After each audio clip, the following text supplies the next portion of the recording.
I'm very pleased to be here with Rabbi Arthur Kurzweil, world-renowned author, editor, publisher, Kabbalist, illusionist, and teacher. And I thought this would be a wonderful opportunity to ask a few questions of Rabbi Kurzweil and get his perspective from some of his very illustrious career. So to start with, because when you were at Aronson Publishers, for example, I know you published over 650 books. How has Jewish publishing evolved over the last few decades? I think that the most important development in Jewish publishing and publishing in general is the opportunity for people to publish their own books, self-publishing. It's called print on demand, where you can print one book at a time and you don't have to go to a publisher to publish it. Now there are lots of junky books that get published because of that, but in any specialized field, there are so many worthy manuscripts that a publisher wouldn't begin to think of publishing because the market is so limited. So today, when we can go to any number of companies that will do this print-on-demand procedure, where you literally publish a book at a time, and there isn't a tremendous investment in inventory and warehousing and so forth, in every field, and in Judaica in particular, for my interest and yours, there are so many books that otherwise we wouldn't see because publishers wouldn't invest in them. And one can go to a website like Amazon.com or many others and find books on the most specialized subjects that for some of us are not so specialized. They're what we live for. So more books are being published all the time. More books are being published today than ever before. Even though there are less and less bookstores, there are literally more and more books being published all of the time. And for me, that's terrific. Fascinating. So you're the first rabbi I've met who is renowned in illusion and magic. I wonder if you could share some Jewish perspectives on that.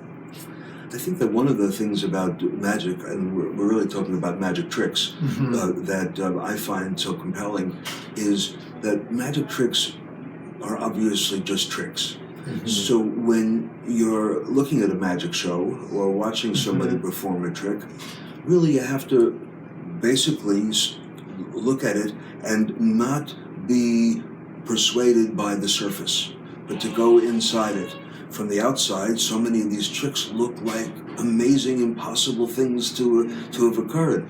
So the person who wants to think through just how does this trick work has to not be distracted by the surface, but train themselves to go inside. When my children were little, whenever I would learn and master a new trick, I would show it to them, and they would be dazzled by it, and then they would say, "Abba, how did you do that?" And I said, "Well, I'll tell you, but first let's think it through. How could it have been done? Let's try to eliminate what couldn't have been done. If I have a card here and suddenly it appears across the room, I don't have the power to make cards go across the room. If I did, I wouldn't be a magician. I would be the leader of the world. But since it's not possible to have a card disappear and appear on the other side of the room, what could it possibly be? Of course, one thing is that I hid the card over there before the show.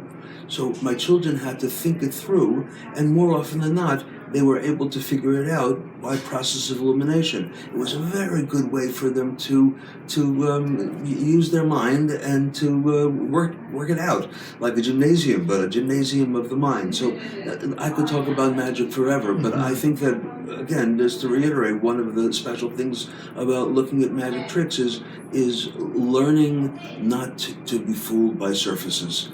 When you get involved with magic tricks, you never look at a television commercial the same way again. Because you see what's behind the message. That's a little bit of a distortion sometimes, or a little bit of an exaggeration sometimes, and you have to, what are they really selling and what are they really telling you?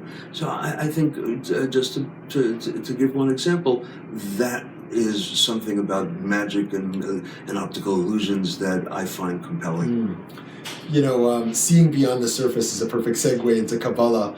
In addition to being a teacher and writer about Talmud and Jewish values, you're also a teacher and writer, of course, of Kabbalah. And what do you see as the main contribution that Kabbalah has to offer 20th century Jews today?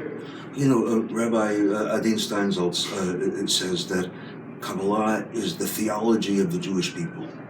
It's the theology of our people. It's not the history, and it's not the customs, and it's not the holidays, and it's not the folkways, and it's not immigration to America, and it's not bagels and lox. It's the theology of our people. So what does Kabbalah contribute to today? Those of us who wake up in the morning and we ask ourselves, who am I? Where did I come from? Where am I going? What is this life all about? What's important and what's not important? Why would God have made a world with so much suffering? These big questions are the questions that Kabbalah responds to. So it's clear to me that Kabbalah is essential to learn. Many people think, Kabbalah is something that you just have to avoid unless you're older and married and steeped in Torah. And Rabbi Steinsaltz and others beside him say, no, we have to learn these things because our young people are leaving Jewish tradition because they're not dealing with the important questions of life. Who am I? What is this life all about? Those are some of the questions that Kabbalah deals with. So it's the eternal wisdom of our people that so often in Hebrew schools and elsewhere they neglect or overlook, don't realize that our young people and older people need to be able to work some of these questions out. The good news is that our ancestors have been thinking about these profound questions for centuries and centuries and centuries, and they have usually something important and useful to say about these questions. So my last question for you then is, what are some of those misunderstandings of Kabbalah that you think are percolating out there that have to be named? Interestingly, magic comes into the context of the question, because Kabbalah is not black magic or white magic. It's not learning how to say the right words and then something incredible will happen. It has nothing to do with all of that kind of new age stuff that really is superficial and there's no, you're not gaining superpowers from Kabbalah, and it's really a misunderstanding, and people often think that Kabbalah is some kind of mystical secrets that we know and they don't know, or one person knows and somebody else doesn't know. It's not that way. Kabbalah is deep intellectual and spiritual thinking about the important questions of life. It doesn't have to do with hocus pocus and abracadabra and a lot of the new age concepts that people throw around. I think that I'm excited and I'm privileged to be able to be one of those people who can help to clarify that. And once again, to say to the seeker, young and old, that you don't have to go to other traditions to find profound ideas. You don't have to go to the New Age bookstores to read about other traditions that have talked about love and friendship and evil and suffering.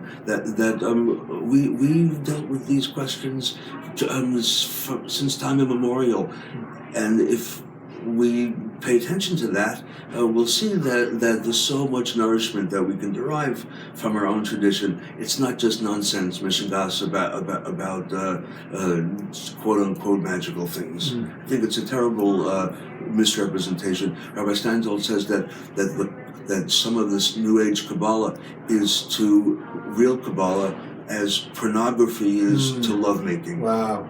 The lovemaking is real. The pornography is obviously not. And some of the forms of what is Kabbalah is not what Kabbalah is about. It's about, I don't like that. Let me say that I don't like small talk. I like big talk. And Kabbalah is about big talk. Fascinating. Well, if like me, you're also thirsty for more, I hope you'll pick up some of Rabbi Kurzweil's books on genealogy, conversations with Rabbi Steinsaltz, Torah for Dummies, Kabbalah for Dummies, hopefully a book on magic coming out soon, and so many others. Thank you so much for taking this time. Thank you. Thanks so much. Bracha.